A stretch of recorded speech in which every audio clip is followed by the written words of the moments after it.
Look around you. Look at the faces of the people on the subway, in the offices, and in the streets. They look free, do they not?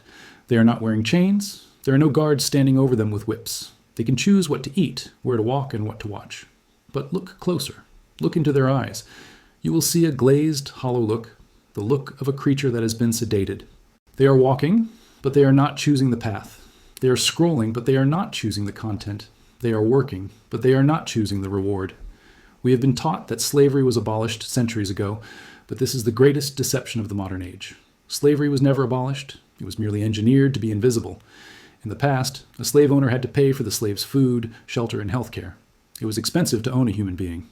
Today, the elite have found a much more profitable model. They have figured out how to make the slave feed himself, house himself, and police himself, all while giving the fruit of his labor to the master. They have built a prison without walls, a prison so subtle that the prisoners do not even know they are locked up, and because they do not see the bars, they never try to escape. You are currently residing in this prison. The reason you are struggling financially, the reason you feel constantly exhausted, the reason you cannot focus on a single task for more than 5 minutes is not because you are broken. It is because you are working exactly as the system designed you to work. You have been optimized for poverty. To understand this design, you must understand the weapon they are using against you. It is not a gun, and it is not a law. It is your own biology. The human brain evolved over millions of years to seek survival. It is wired to seek dopamine, the chemical of reward. In nature, dopamine was hard to get. You had to hunt an animal, build a shelter, or find a mate to get a hit of dopamine. It was the fuel for progress. But in the last 20 years, a handful of trillion-dollar corporations, from Silicon Valley to Wall Street, have hacked this evolutionary code. They realized that if they could give you cheap, free, and instant dopamine without you having to work for it, they could effectively castrate your ambition. Why would you go out and build a business, which is hard and painful, when you can get the same chemical satisfaction from a 15-second TikTok video? Why would you talk to a real woman, which involves the risk of rejection, when you can watch endless high-definition pornography alone in your room? Why would you cook a nutritious meal when you can order processed sugar and fat delivered to your door? They have flooded your environment with supernormal stimuli. They have short-circuited your reward system. By giving you the reward without the effort, they have destroyed your capacity to do the hard work required to escape poverty. You are a lab rat in a cage, pressing the pleasure lever until you starve to death. You must realize that you are in a state of war. It is not a war for land or resources. It is a war for your attention. In the modern economy, attention is the new oil. Every second you spend staring at a screen, you're generating data and revenue for someone else. When you are scrolling through Instagram, you are the product. Your time is being harvested and sold to advertisers. This is why you are poor. Wealth requires creation. Poverty is the result of consumption. The system is designed to keep you in a state of perpetual consumption. From the moment you wake up to the alarm on your phone, to the moment you fall asleep with the blue light burning your retinas, you are consuming. You are consuming news that makes you angry, entertainment that makes you numb, and advertisements that make you feel inadequate. You are pouring your limited mental energy into a black hole. A man who cannot focus cannot build wealth. Building wealth requires deep work. It requires hours of uninterrupted concentration to learn a skill, build a product, or solve a problem. But the modern world has destroyed your ability to focus. The average attention span has dropped to less than 8 seconds, lower than that of a goldfish. This is not an accident. The algorithms are designed by the smartest PhDs in the world with one goal: to keep you hooked. They know exactly what color to make the notification badge to trigger your anxiety. They know exactly what video to show you next to keep you watching. They're mining your mind, leaving you with no cognitive resources left to build your own life. You are mentally bankrupt before you even start your day. This mental slavery directly translates to financial slavery. When your dopamine receptors are fried from cheap stimulation, you enter a state of learned helplessness. You feel that changing your life is too hard. You feel that the system is too big to fight, so you seek comfort. You buy things you don't need to impress people you don't like. This is the consumer trap. The system makes you miserable through isolation and fear-mongering news, and then it offers you a solution. Buy this car, buy these clothes, go on this vacation, and you will feel better. But the relief is temporary, and the debt is permanent. They keep you in a cycle of earning and spending, living paycheck to paycheck, terrified of losing your job because you have no savings and no assets. A population that lives paycheck to paycheck is a population that is easy to control.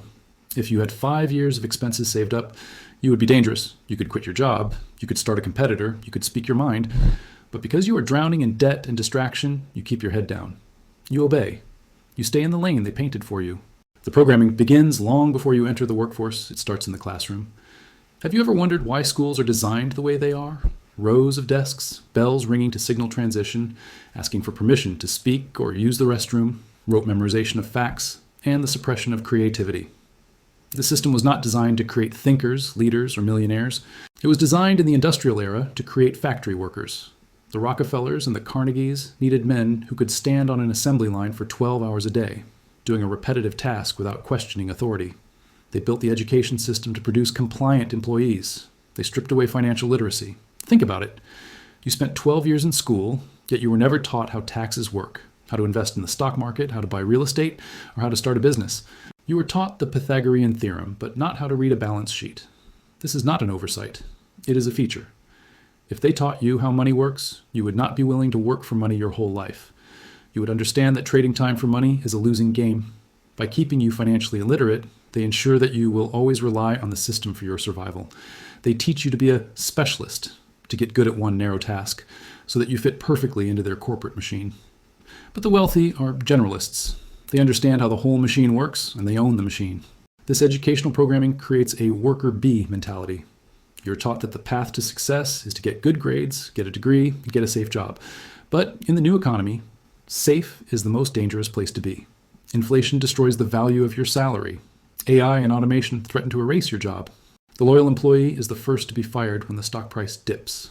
Yet the programming is so deep that even when people are struggling, they double down on the same failed strategy.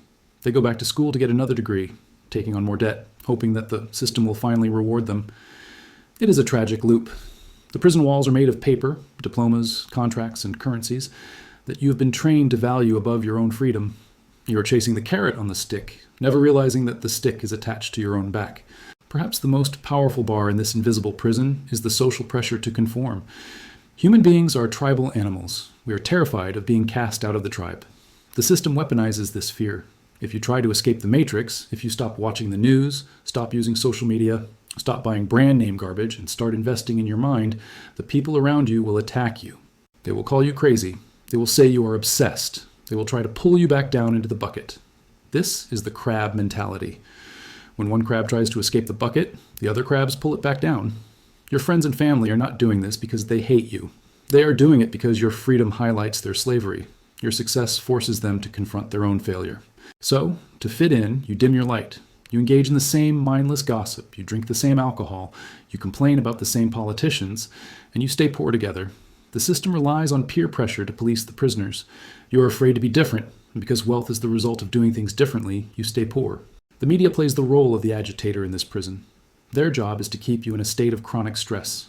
A stressed brain is a survival brain. When you are in fight or flight mode, your IQ literally drops. You cannot think strategically about your future when you are worried about a pandemic, a war, or a political scandal.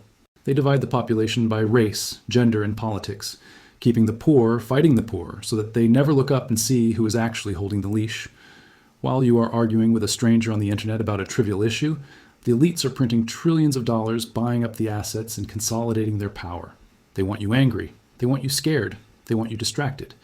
Because a united, focused, and calm population is impossible to enslave. So, how do you break out of a prison that you cannot see? How do you revolt against a system that lives inside your own head? The first step is the hardest. You must admit that you are a prisoner. You must admit that your addiction to your phone, your comfort, and your social validation is the reason you are not where you want to be. You must take radical responsibility. The door to the cell is unlocked, but you have to be willing to walk out into the cold. Walking out means unplugging from the matrix. It means going on a dopamine detox. You have to bore yourself. You have to sit in a room with no phone, no music, and no distractions. And face your own thoughts. You have to retrain your brain to find pleasure in hard work. You have to rebuild your attention span by reading long books, lifting heavy weights, and creating things that have value. You must become a producer, not a consumer. Stop watching the YouTuber. Become the YouTuber. Stop playing the video game. Design the game. Stop buying the brand. Build the brand. The moment you switch from consumption to creation, you become a threat to the system. You must also educate yourself financially. Learn the language of money. Understand that cash is trash and assets are freedom. Stop saving for a rainy day and start investing for a new life. And most importantly, you must be willing to be lonely. The path to freedom is a lonely path. You will lose friends. You will be misunderstood. But this is the price of admission to the top 1%. The prison without walls is strong, but it is fragile. It only works as long as you agree to it. It relies on your consent. The moment you decide that your mind belongs to you, that your time belongs to you, and that your future belongs to you, the illusion collapses. They can design you to be poor, but they cannot force you to stay poor. The programming is deep, but your will is stronger. Wake up, put down the screen, look at the bars, and break them. This is void capital. The reality is dark, but the future belongs to those who can see in the dark.